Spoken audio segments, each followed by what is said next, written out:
ইউনূস এমন একজন দুর্নীতিবাজ জঙ্গি যিনি পদে পদে মানবতাকে লঙ্ঘন করছেন। তার লজ্জা কম? শোনা যায় তার কাছে নাকি $10 বিলিয়ন আছে।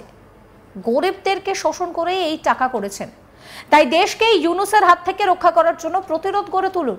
দেশকে বাঁচাতে হবে, মানুষকে বাঁচাতে হবে। হুঙ্কার দিয়ে ইউনূসের দুর্নীতি ফাঁস করে দিলেন শেখ হাসিনা।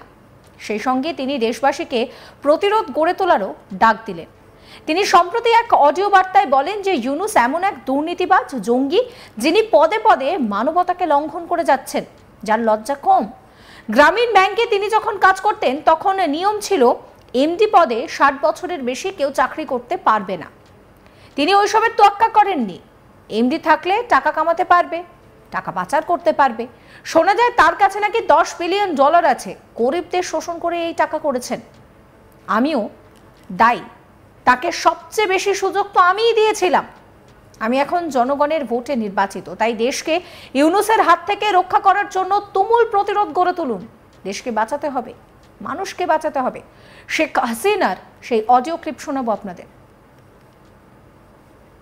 ইউনূস এমন একটা জঙ্গি এবং দুর্নীতিবাজ, মানবতা বিরোধী, পদে পদে মানবতা বিরোধিতা করছে, পদে পদে মানবাধিকার লঙ্ঘন করে যাচ্ছে। এবং তার একটু লজ্জা শরম কম আছে। গ্রামীণ ব্যাংকে সে যখন চাকরি করতো, গ্রামীণ ব্যাংকে আইনে ছিল 60 বছরের বেশি চাকরি করতে পারে না এমডি পদে।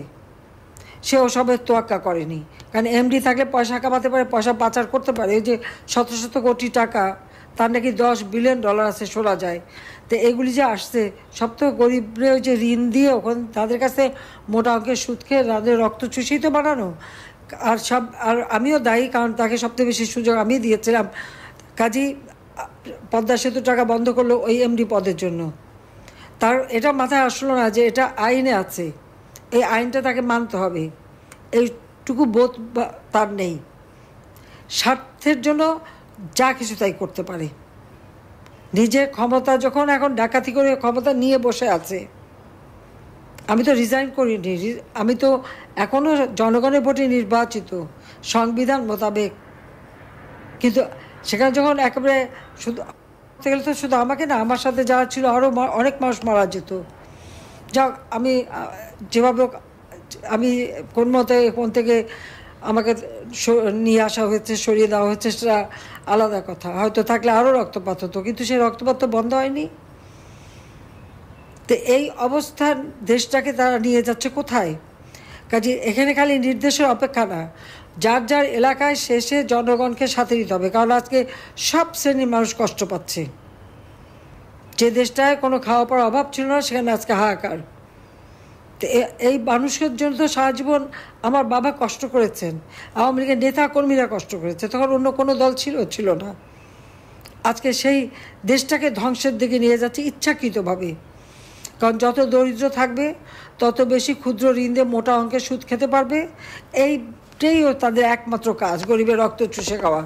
কাজে এই রক্ত চোষা খুনি দুর্নীতিবাজ জঙ্গি ইউনূসের হাত থেকে দেশ জাতিকে রক্ষা করার জন্য যার যা কিছু আছে তাই নিয়ে যেভাবে পারেন প্রতিরোধ গড়ে তোলেন। এবং গড়ে তুলতে হবে, দেশকে বাঁচাতে হবে, দেশের মানুষকে বাঁচাতে হবে। আর এই যে বিশ্বব্যাপী বাংলাদেশের ভাবমূর্তি নষ্ট করেছে, আবার বাংলাদেশকে ফিরিয়ে আনতে হবে শান্তির দেশ, অসাম্প্রদায়িক চেতনার দেশ, উন্নত সমৃদ্ধ দেশ। সেভাবে আমরা ইনশাল্লাহ গড়ে তুলব। এবং আজকে যত রকমের অপকর্ম, যত রকম যা করুক, এর বিচার ইনশাল্লাহ বাংলার মাটিতে একদিন হবে। এই বিচার আমরা করবো। কিন্তু এত অন্যায়, তার অন্যায়ের অনেক বেশি বেড়ে গেছে। এখান থেকে মানুষকে মুক্ত করতেই হবে। ইনশাল্লাহ আমরা তা করব। হাসিনা আরও বলেন, আজকে বাংলাদেশে যাদের শেষ করে দেওয়া হলো তাদের দায় আমার উপরে চাপানো হচ্ছে, কিন্তু আমি এটা করিনি। এটা ডক্টর ইউনূসের মেটিকুলাস ডিজাইনের একটা অঙ্গ। যারা এটা করেছে তারা সবাই ইউনূসের সমন্বয়ক বাহিনী, জঙ্গি, সন্ত্রাসবাদী। যে আন্দোলনটা হয়েছে সেটা কোনো ছাত্র আন্দোলন ছিল না।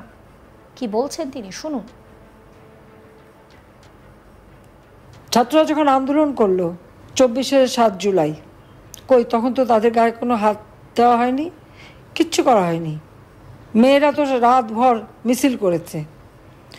এমনকি যখন এই মেয়েরা আমার পদত্যাগ দাবি করে আর আমি তার নিরাপত্তার ব্যবস্থা করি। কিন্তু 15 তারিখ থেকে যখন তারা ছাত্র হত্যা শুরু করলো, 6টা ছেলে যখন মারা গেল, মানুষ মারা গেল, আমার সন্দেহ হলো।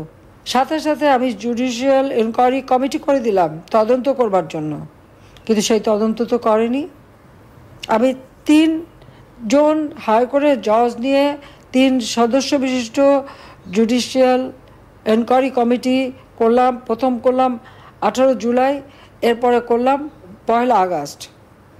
প্রেস কনফারেন্স করে সঙ্গে আমি জাতিসংঘের সহযোগিতা চাইলাম যেটা এনকোয়ারি করার জন্য, কারণ আমার সন্দেহ হলো যে এইভাবে তো মানুষ হত্যা হওয়ার কথা না, তাহলে কারা এই হত্যাকাণ্ড ঘটে। আজকে যে হত্যাকাণ্ডের দায় আমার উপর চাপানো হচ্ছে, আমি তো বলবো এই হত্যাকাণ্ড তো আমি করিনি, এটা ওই ডক্টর ইউনূসের মেটিকুলাস ডিজাইনেরই একটা অঙ্গ। লাশ ফেলো, গভর্নমেন্ট পড়ে যাবে। আর তারা জানে যে শেখ হাসিনা মানুষ খুন করে ক্ষমতায় থাকতে চাইবে না। যে মানুষের জন্য আমি উন্নয়নের কাজ করি তাদের গায়ে গুলি, এটা অন্তত আমার দ্বারা হবে না। এবং প্রত্যেকটা হত্যাকাণ্ড আপনারা নিজেরা লক্ষ্য করে দেখেন, ওই আবু সাইদ কীভাবে মারা গেছে, তার মাথার পিছনে আঘাত ছিল। মুগ্ধ সেখানে তখন কোনো পুলিশের সাথে গণ্ডগোলই না, তার গায়ে কোথা থেকে এসে লাগলো। আজকে আপনারা লক্ষ্য করেন যাদের লাইসেন্স অস্ত্র আছে সেগুলি কিন্তু তারা জমা নিয়েছে, কিন্তু বেআইনি অস্ত্র যেখানে সেগুলি কিন্তু আজ পর্যন্ত উদ্ধার করে না। বেআইনি অস্ত্র যাদের হাতে ওই 7.62 বুলেট, তাদের অস্ত্র কেন উদ্ধার করা হচ্ছে না? তারা কারা? তারা ওই ইউনূসেরই বাহিনী, ওই সমন্বয়ক এবং যত জঙ্গি সন্ত্রাসী, যাদেরকে আমরা সন্ত্রাসী বলে গ্রেপ্তার করেছি, জঙ্গিদের গ্রেপ্তার করেছি, বিডিআরে যারা হত্যা করেছে, 21শে আগস্ট গ্রেনেড হামলা, সেই হলি অটিজেনের যারা, এবং অন্যান্য যে সমস্ত জঙ্গি সংগঠনগুলি পৃথিবীর বিভিন্ন দেশ যাদেরকে নিষিদ্ধ ঘোষণা করেছে, আমরা তাদেরকে যে বিচার করেছি, শাস্তি দিয়েছি। ডক্টর ইউনূস ক্ষমতাটা ওই ডাকাতি করে দখল করে নিয়েই কী করলো, সকল জঙ্গি সন্ত্রাসী খুনি সবাইকে ছেড়ে দিল। কেন? তার কারণ তার যে ক্ষমতা দখলের যে আন্দোলন, এটা কোনো জনগণের আন্দোলন না, ছাত্রদের আন্দোলন না।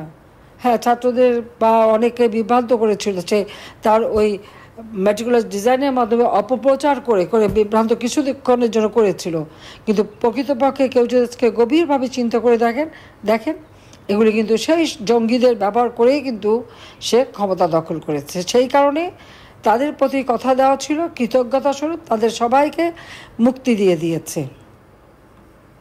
সমস্ত খবরের আপডেটের জন্য চ্যানেলটিকে সাবস্ক্রাইব করবেন, নোটিফিকেশন পেতে বেল আইকনে ক্লিক করবেন, ফলো করতে ভুলবেন না আজ তাক বাংলার হোয়াটসঅ্যাপ চ্যানেলও।